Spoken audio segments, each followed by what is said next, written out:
ஓம் நம சிவாய.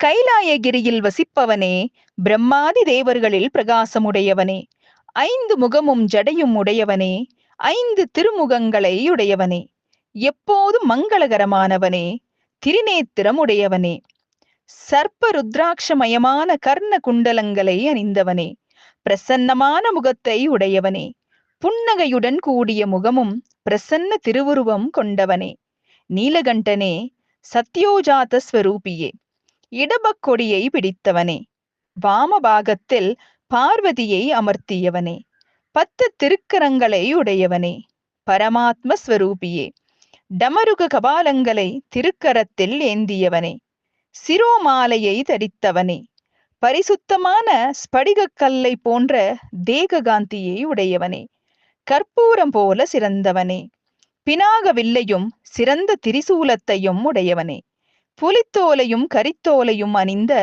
மெல்லிய திருவடியை உடையவனே, முக்தியை கொடுப்பவனே, நிர்குண சகுன ஸ்வரூபம் உடையவனே, காணும் பிரபஞ்சம் முழுவதும் தேவரீருடைய ஸ்வரூபமே அன்றி வேறல்ல. உன் குணங்களை வர்ணிக்க சதுர்வேதங்களும் சக்தியுடையனவல்ல. ஆயினும் மந்த புத்தியை உடைய நான் யாதென்று வர்ணிப்பேன்? யாவராலும் கண்டறிய கூடாத மகானுபாவராகிய உனக்கு நமஸ்காரம், நமஸ்காரம், நமஸ்காரம். என்னிடம் தயவு வைத்து என்னை ரட்சிக்க வேண்டும் என்று பலவாறு துதித்து வணங்கி நின்றான். சிவபெருமான் மகிழ்ந்து, அர்ஜுனா, உன் மனதில் விரும்பியதை விரைவில் கேள் கொடுப்பேன் என்றார். அர்ஜுனன் அவரது திருவடிகளில் விழுந்து வணங்கி, கண்ணுதல் பெருமானே, என் பகைவர்களால் நான் அடைந்த துன்பங்கள் தங்களது திவ்ய தரிசனத்தால் ஒழிந்தன. இகலோக சுகத்தை நான் நன்றாக அனுபவிக்கச் செய்ய வேண்டும் என்று கூறி கை கட்டி நின்றான். சிவபெருமான் அவனுடைய எண்ணத்தை உணர்ந்து, இந்த பிரம்மாண்டத்தில் ஒருவராலும் ஜெயிக்க முடியாத பாசுபதாஸ்திரத்தை அர்ஜுனனுக்கு கொடுத்து, இந்த அஸ்திரத்தால் நீ ஜெயமடைவாய். சத்ருக்களால் வெல்வதற்கு அசக்தனாக இருப்பாய்.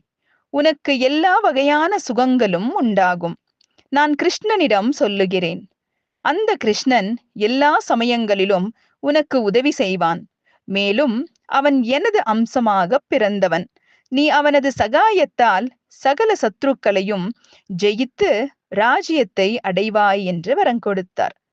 தமது திருக்கரத்தை அவனது சிரசின் மீது வைத்து அர்ஜுனனை புகழ்ந்து ஆலிங்கனம் செய்து கொண்டு அர்ஜுனனால் பூஜிக்க பெற்று பிரமத கணங்களுடன் மறைந்தார்.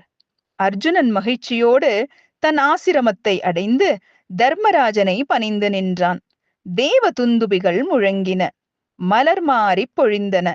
சிவபெருமானிடம் வரம் பெற்று வந்த அர்ஜுனனை கண்டு திரௌபதியும் பாண்டவர் 5 தம் உயிரே மீண்டு வந்தது போல சுகம் பெற்றார்கள். அவர்களுக்கு சுபம் உண்டாவதற்கு அறிகுறியாக சுகந்த சந்தனம் கலந்த மலர் மாறி பெய்தது. சிவபெருமான் அர்ஜுனனுக்கு வரம் கொடுத்தது பற்றி புகழ்ந்து, தாம் வனவாசம் செய்ய வேண்டிய 12 வருஷங்கள் முடிந்து விட்டதால் இனி நமக்கு ஜெயம் உண்டாகும் என்று கருதியிருந்தார்கள்.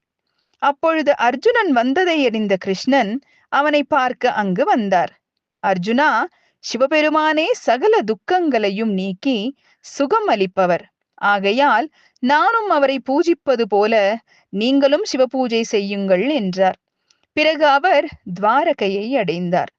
இவ்வாறு சூதமாமுனிவர் கூறினார். ஓம் நம சிவாய.